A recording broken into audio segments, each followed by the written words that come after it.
I sees the end, what with the start. It's Pox-eclipse, full of pain.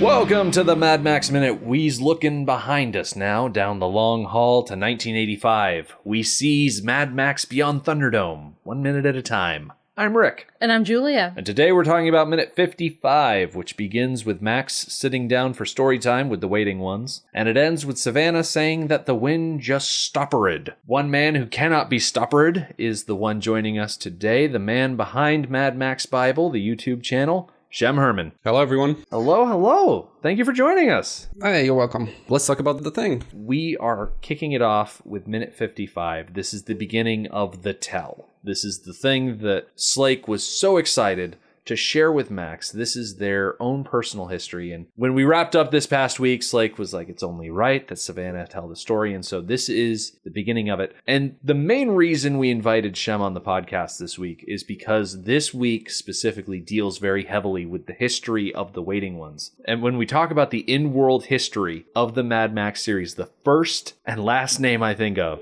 is Shem Herman. Well, that seems to be the case. Yes, I'm quite obsessed with the behind-the-scenes stuff when it comes to Mad Max movies, and actually even more so than the movies themselves, I guess, because they actually provide a whole lot of information, and, you know, the timeline of events is one of them. Yeah, you've got a great pair of videos on your YouTube channel that I thoroughly enjoyed about the timeline between the movies and how it all works out and how we can view it and understand it. It was really nice to see it put so simply. It took a long time to actually streamline it in such a way because the entire process actually started, I don't know, like a few years ago when I got access to some production documents and behind the scenes stuff. That totally just turned the entire, my fandom of Mad Max movies, it just flipped it upside down. I mean, it basically ties in with people constantly saying that those movies are myths and stuff like this. And I was on the same boat until I actually got my hands on all this stuff and talked to the right people. And it all came from the fact that I was, just very, persistent and continuously more and more obsessive about those movies until I got to the right people. And interestingly enough, when you get to the core people, like, we're talking, Miller and his writers, they will not tell you those things. That's the thing that I discovered. The further away you get from them, the more information you get, and documents and stuff and things like that. And I really wanted to show everybody that, this sort of thing exists. Like, you can figure it out yourself. Although I'm really just scratching the surface with that stuff because I still don't have access to all the documents. And this really ties in with, the tale that's being told by the kids in the Crack in the Earth. Because this thing that I tried to figure out, that was the most difficult part. That part was very, very difficult to figure out because I don't have any access to those documents, even though I tried to get some of them from Terry Hayes and, ask the people. But it's very, very difficult because this movie is like, 3 years old now. Yeah. Yeah. So it's kind of like, it's a lot, that's a lot of guesswork, but still, I still have some documents that kind of help me figure this thing out. So hopefully everybody will get familiar with this stuff now. When it comes to those situations where you're asking people to call back in their memory to that long ago, personally speaking, I don't have a great memory. Mm-hmm. I've never claimed to have a good memory. I think my canned phrase is I can't even remember what I had for lunch last week, let alone what happened 5-10 years ago. So when we had a chance to sit down with Adam Scoogle, who was a child when they filmed this movie, and he was able to remember so much about it, I was amazed. Yeah. I guess with a big event like this, it'd be more easy to remember than something rather mundane. Yeah, I guess. True, yeah. So we start off with Max sitting there listening, surrounded by children. And I'm looking at Max before we get into what Savannah is actually saying. And I'm looking at him sitting quietly, surrounded by children. And I'm kind of struck by this image because we've been able to see Max in a myriad of different situations, and he always seems to be the quiet and observing sort, and he's done it for defensive reasons in the past, working with people that he doesn't necessarily trust. And it's weird to see him go from being how I would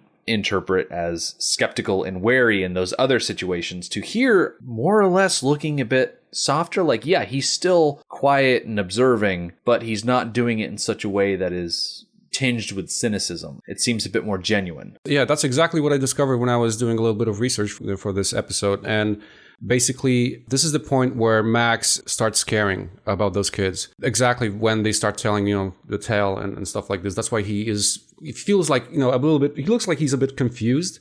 But at the same time, he's very responsive to this. Like, he pays attention. That's what really struck me. It reminds me of when Max first met and interacted with the feral child back in Road Warrior.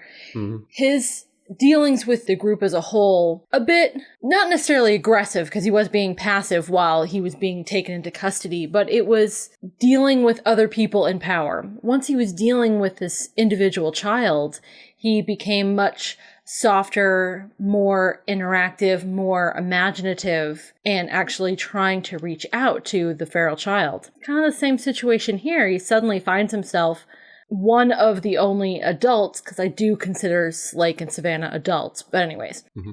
They're like on the cusp of adulthood. Right. Yeah. Sitting with these children, he now has kind of switched gears into being a bit softer version of Max. And that definitely calls back to the original movie and having a child that he didn't get to raise, and how he got that taste of what it's like to be an adult in charge of a child, but he didn't really get to follow that through. Max, as far as we've seen in this series, is just very interesting when he gets that chance to interact with kids, because he does seem to soften a bit, but he doesn't soften to the point that it would necessarily change who he is. Like, he was willing to interact with the feral child, but he always kept his distance. Like, he's sitting here listening to what these kids have to say, but at the same time, he may not be fully invested in them just yet.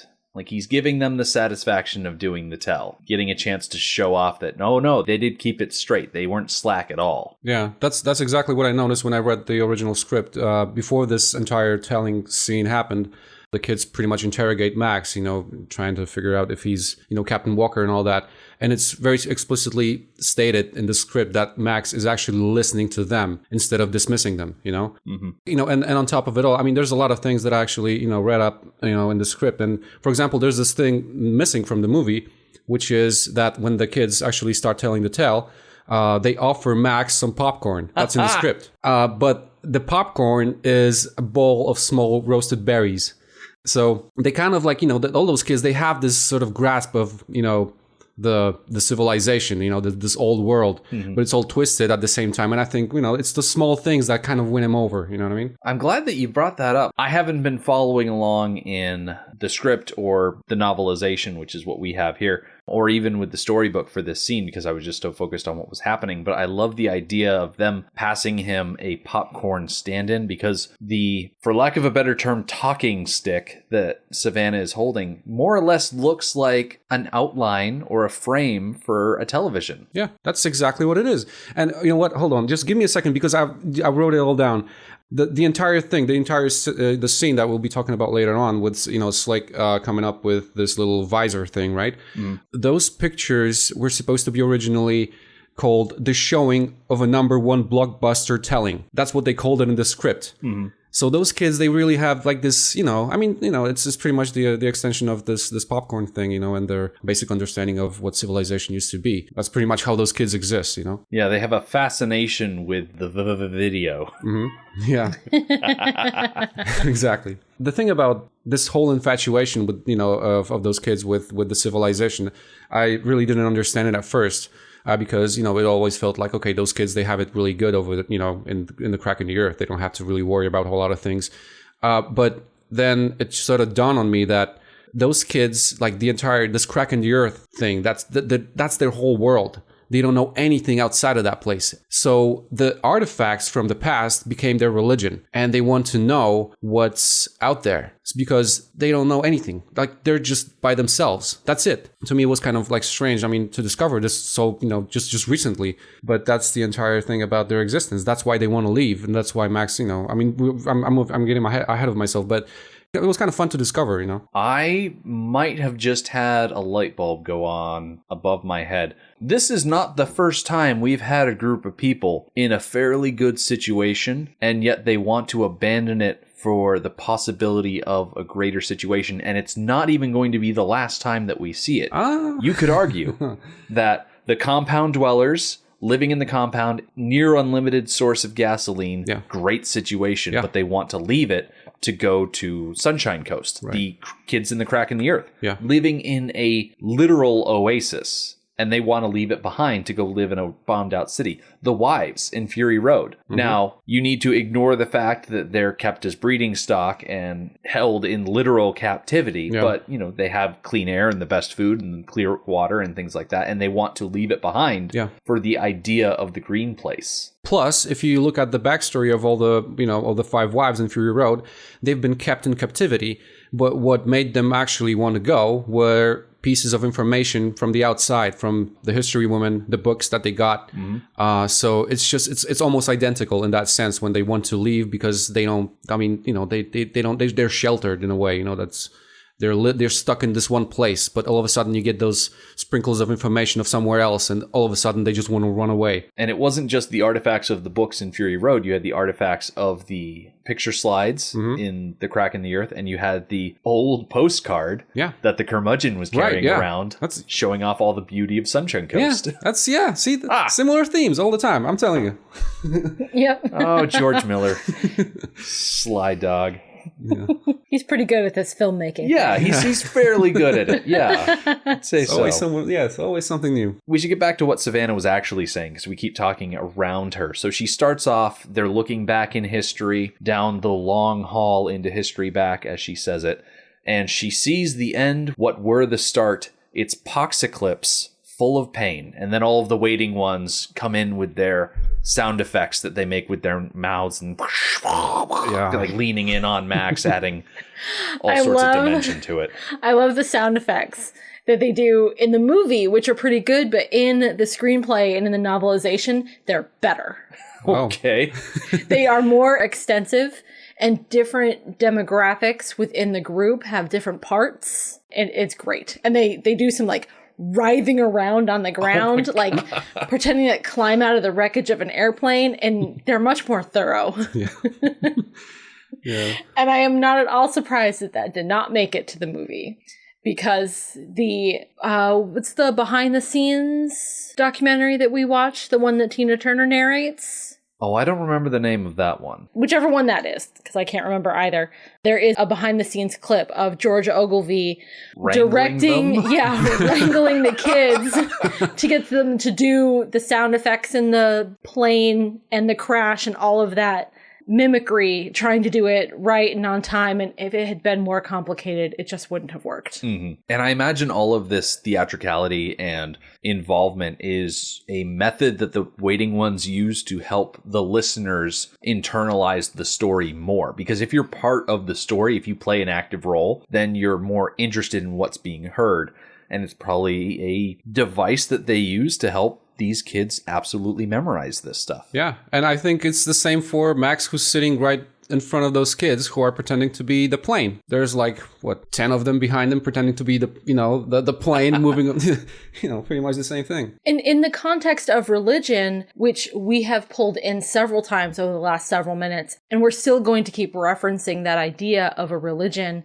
In church, you sing hymns all together. Everybody sings because it's unifying, and everybody is feeling and participating in the same thing all together. And that's very, very important to a group of people. Yep. You've got the singing, you've got the call-in responses, you've got the recitations and the memorizations. They're all elements that have been building up for thousands of years now. People learning the different ways to make sure that people actually learn something. Mm-hmm. And all this carried over to Fury Road easily. I mean, within the first, 15 minutes, you're going to see all that with the war boys and stuff, All of the religious undertones that George Miller put into this movie, he made them overtones in the fourth movie. Absolutely.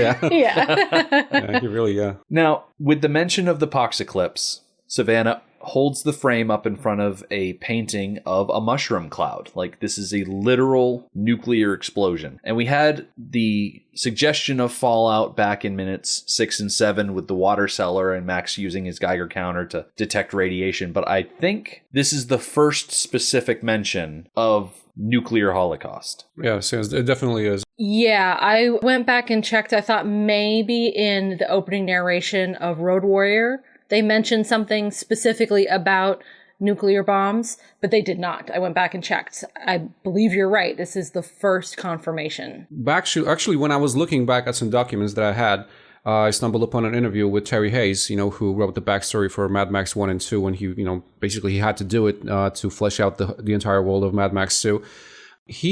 At a certain point, he said that he did not rule out a possibility of a nuclear exchange, but somewhere else in the world. But as far as the entire world of Mad Max, there could have been some nuclear exchange somewhere down the line, but it never really affected Australia. What Australia was basically this place where things were spiraling out of control without the nukes dropping up until, Beyond Thunderdome. So that's pretty much how it went with the first two movies and Beyond Thunderdome when it comes to that. So, the entire, we're going to get to that, but the entire, the showing of this nuclear, this mushroom cloud, it's all out of whack, basically when it comes to the story that they're telling. But I wouldn't expect anything better from those kids. They don't even know how to speak English properly, as opposed to me. Right. So following the idea of this Pox-eclipse, this mushroom cloud, Savannah continues saying that, and out of it were birthed crackling dust and fearsome time, it were full-on winter. And what that sounds like to me is nuclear fallout and a subsequent nuclear winter. Yep. So even if Australia was spared any of the nuclear exchange, it would still be affected because of winds and currents. Yeah. By things like nuclear fallout. Yeah, I think so too. But I think when it comes to this, this literally means that Australia was hit by nukes. Yeah, Max does pretty much say that this Pox-eclipse blew up all of the big cities, despite the fact that in the opener of Road Warrior, the cities are destroyed by individuals and not, one specific bomb type of thing. Yeah, in the intro to Mad Max 2, the cities exploded is pretty much just figurative. Yeah. Just a side note here, nuclear fallout, or just simply fallout, is residual radioactive material that's propelled into the upper atmosphere following a nuclear blast. It's so called because it falls out of the sky after the explosion and the shockwave have passed. It commonly refers to the radioactive dust and ash created when a nuclear weapon explodes. Fallout may get entrained with the products of a pyrocumulus cloud and fall back as black rain, which is just rain darkened by soot and other particulates. This radioactive dust is usually consisted of fission products mixed with the bystanding atoms that are neutron activated by exposure, and is a highly dangerous kind of radioactive contamination. Stuff that you really don't want to be hanging out in amongst. And then with the full-on winter comment, nuclear winter is the severe and prolonged global climate cooling effect, which is just hypothesized at this point to occur after a widespread firestorm following a nuclear war. The idea is based on the fact that such fires, large forest fires and things, can send a lot of soot into the stratosphere, where it can block some direct sunlight from reaching the surface of the Earth. So it's speculated that the resulting cooling would lead to widespread crop failure and famine. And in developing computer models of nuclear winter scenarios, researchers used the conventional bombing of Hamburg and the Hiroshima firestorm in World War II as example cases where soot might have been injected into the stratosphere, alongside other observations of natural large area wildfire storms. When Krakatoa erupted in 1883, the fallout that's not fallout, the ash getting up into the atmosphere, actually dropped the global temperature by like a degree. They call it the year without a summer. That sounds like a book title.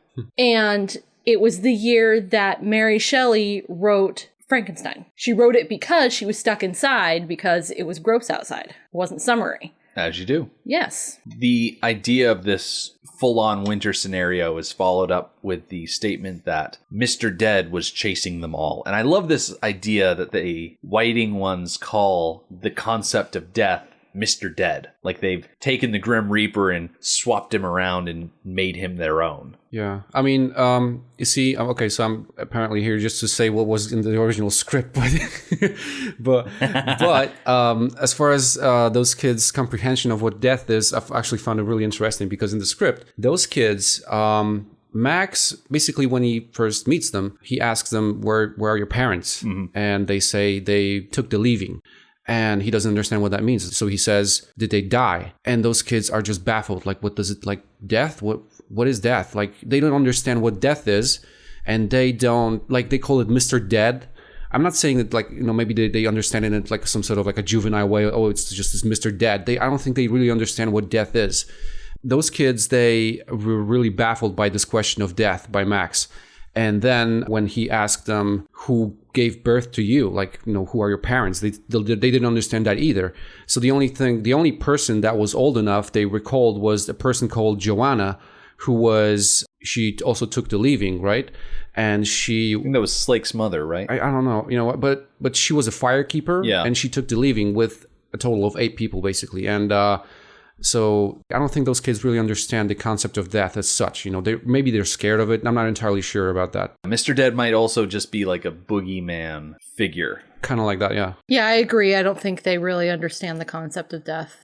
I think they understand someone is no longer here, but what exactly that means, I don't think they understand. Yeah, because, I mean, if you think about it, all those kids, I mean, there's no adults around them. And everybody who gets to a certain age, they just go. They go out into the sand, and that's it. So, you know, that's a high possibility that they never actually saw anybody die. It's kind of like the movie North. Now, this is going to be a dumb reference, I know. North is a movie with Elijah Wood as the main character, and he doesn't like his parents, and so he goes into a foster care system willingly, and he basically flies around the world getting shipped off to different families so he can see what it's like elsewhere. And at one point, he's living with an Eskimo family, and there's an old person in the Eskimo family, and their retirement plan is basically they sit on an iceberg with a television and a lawn chair and they get pushed out into the ocean. It's incredibly racist. Siskel and Ebert hated this movie.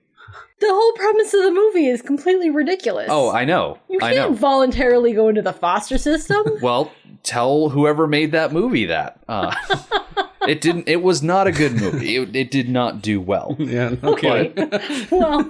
But I kind of see The Leaving as that same sort of thing. You reach a certain age, and kind of like we were talking about Fallout 3 with Little Lamplight, you reach a certain age, and then you take The Leaving and just go. Yeah. That way the kids never have to see you die in the desert. Plus, now that I think about it, when Max is just laying down, covered in ash or something, he basically looks very white. Those kids are still talking to him because they don't understand what's happening. Like, they're trying to communicate with him with a vinyl record on a stick. Like, what is this? Like, you know, those kids really don't have they're very ignorant, is what I'm trying to say. Very, very ignorant. They have no adults around to teach them the concept of someone being unconscious or somebody dying. Looping back to the whole bombs falling thing and how that may or may not have affected the continent. Back when you made your Mad Max Timeline Part 1 video, when you were talking about the original trilogy, you hypothesized that the Pox-eclipse happened post Mad Max 2, maybe inside of, I think, a year or so. Yeah, something like that, yeah. That basically came from the fact that Mad Max 3 takes place... Well, first of all, Mad Max 1 and 2 are pre-nuclear. That is a fact. You know, that's what George Miller stated, because had Mad Max 2 been after, you know, a nuclear holocaust, it would be a completely different movie. It would be pretty much like Beyond Thunderdome or Fury Road. So, you know, lack of vegetation, you know, cancer everywhere, you know, poisoned food, water, whatever. So I started wondering, when did those nukes drop? And I kind of like noticed, okay, so Beyond Thunderdome takes place 15 years after Mad Max 2. And I basically looked at the age of Savannah because she's supposed to be 16 in that movie. So I kind of figured, okay, she must have been born somewhere around Mad Max 2, maybe a year before. Maybe she was even on the plane that crashed. I mean, okay, taking into consideration that this whole story that those kids are telling is all out of whack because you have, you know, first the nukes, and then somehow Captain Walker finds a plane, a Boeing 747, and then he crashes it. Like, this is just totally unrealistic. But, you know, I wouldn't hold it against those kids because, you know, they really don't have their math to mass, as they say it. Yeah. So I started, thinking, how long before you actually remember things? I mean, how long does it take before you start remembering things, like for real? Like what's your earliest memory? If you're only like 2 or 3 years old, like how many concrete memories are you actually going to be forming at that age? Yeah, so if she was even on the plane, she might not remember those things, but she most definitely doesn't remember the apocalypse. So somebody relayed that information to her, and then she started remembering things when she would, she might be around 3-4 years old. So this is the time frame, this time little box that I put this whole apocalypse event right after Mad Max 2. I mean, this is just deduction. I mean, it's very difficult for me to actually say what it really was and when it happened, because, I still don't have those actual documents. If I had them, I would definitely just made another video just, about that. But as far as I know, to me, it's just like, I don't know, 2-3 years maybe after Mad Max 2, something like that. So I have a question, Julie. I'll start by asking you. Mm-hmm. If we go with the idea, just the guess that this whole Pox-eclipse full of pain, nuclear fallout, nuclear winter situation hits the Australian continent after Mad Max 2, do you think that Mad Max 3 could have been Max weathering this cataclysmic weather situation? So A, do you think it would make a good movie? And B, do you think it would make a better movie than Thunderdome that we got? No. I say no because in my research and wonderings about this minute, I looked and found a list of nuclear apocalypse movies. And that genre was booming in the 80s. We didn't need to add to the genre. And Thunderdome is in that genre. It is a nuclear apocalypse movie. But there was already enough stuff out there about weathering the fallout. Mm-hmm. We didn't need that story. I think this is a more interesting story about what happens after that. Okay. Shem, I'll ask you the same 2 questions. Do you think that Max weathering the fallout would have made a good movie, and do you think it would have made a better movie than Thunderdome we got? No, I don't think so. I think it's better to know what happened 15 years after, the apocalypse, because we actually get to see the rebirth of the civilization instead of them just wandering around trying to survive. I mean, I don't know. This to me kind of sounds like it's a premise for a movie that's sort of like about zombies, that kind of a thing. Like it's all fighting and it's all very bleak. To me, I find the premise of Beyond Thunderdome, as much as it is not being considered, a Mad Max movie by many people, I think, the premise of Beyond Thunderdome is very uplifting in that sense, and actually shows us the world that's, is so far into the future and is so weird that you can't help but kind of piece it together. I cling on to those little things. Like I see a bumper from a car here, I see a wheel over this, those little things over there, like, I don't know, mirrors and on clothing and stuff like that.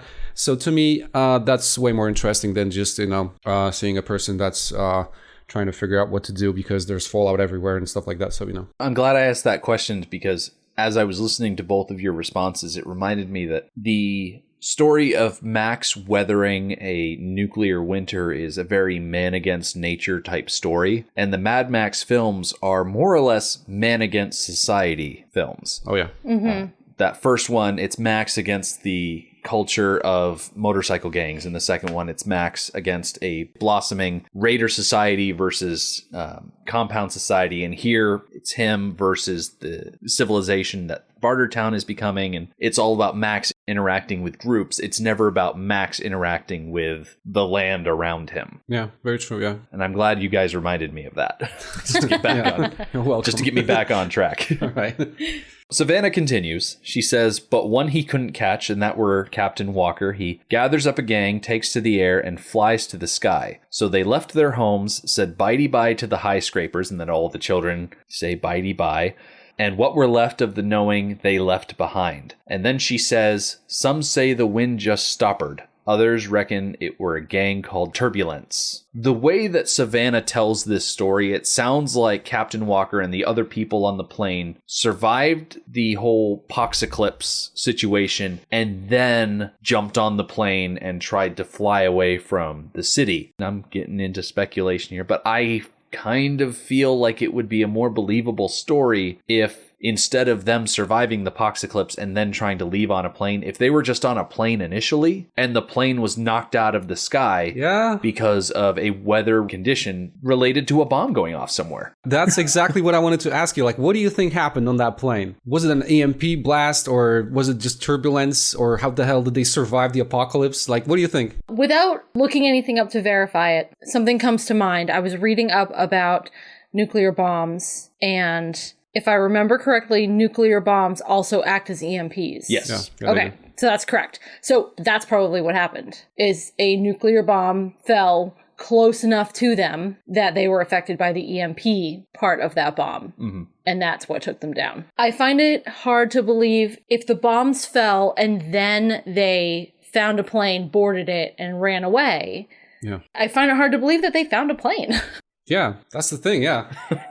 And that it was intact enough for them to fly away. Right, and there was fuel available to fly it away. So I think that they probably saw what was coming down the road. Society was already falling apart because of the fallout blowing in from other places, but before the bombs actually fell in Australia, they read the writing on the wall and got out of there. Where they were going, I'm very curious about where they thought would be better and where they were headed, where they thought they were going to land that thing. And then they just didn't make it. I think that's more plausible than, oh no, a bomb fell, let's go get in this plane and fly away. After the crash, there were enough people that survived that they were able to move as a big group, find the crack in the earth, and start living again, starting to reproduce and have children. And we found out, according to, was it the storybook that I was reading that said there were 52 children? Yeah, and that's also in the screenplay. To have that many kids, you have a lot of people. And so I imagine if the plane is just flying along like it's a regular commercial pathway, and then all of a sudden out of nowhere, an EMP wave comes through the air, fries all the electronics, Captain Walker would be able to land the plane on just manual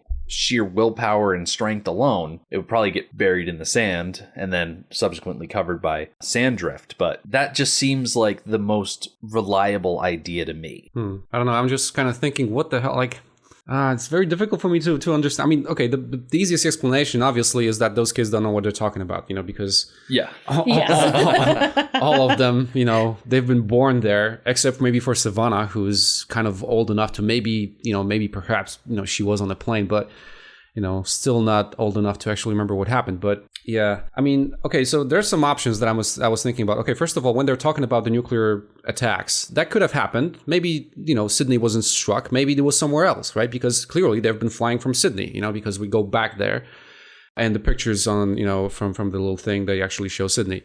So maybe they're talking about this, nuclear attack somewhere else. Maybe that happened. Maybe Sydney wasn't really, although, it's kind of very naive to think that Sydney wouldn't be struck because it's a major city, right? Right. But then again, maybe there were, this thing always keeps coming up whenever I'm talking about this. The EMP blast, like, when would that happen? Like, would there a nuke just flying when they were flying? And, so that's another thing. And the third thing is just like the turbulence. Or maybe maybe they could have found a plane that was barely working, which is why it crashed, some options, but we really won't ever know, I don't think.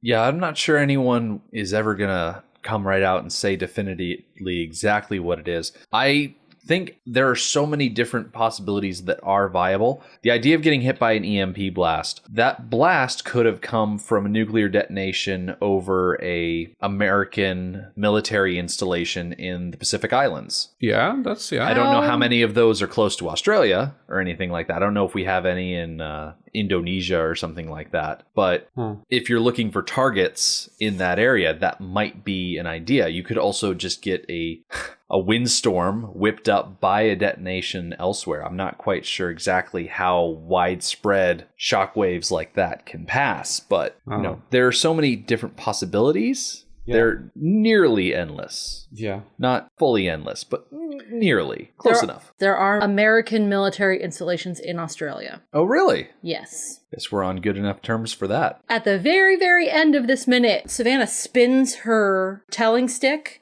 and the frame, it just spins around, and it's pretty awesome. and it gets cut off between minutes here the way we're watching it, so we don't really get to appreciate it. So the next time you're watching the movie, just as a whole, watch her spin, and it's pretty great. Yeah, it's a nice maneuver. If I remember right, it's a spin, and then she pushes in on the picture, and then she kind of shakes the frame a little bit. Yeah. To really add in the drama of the plane crash. Yes.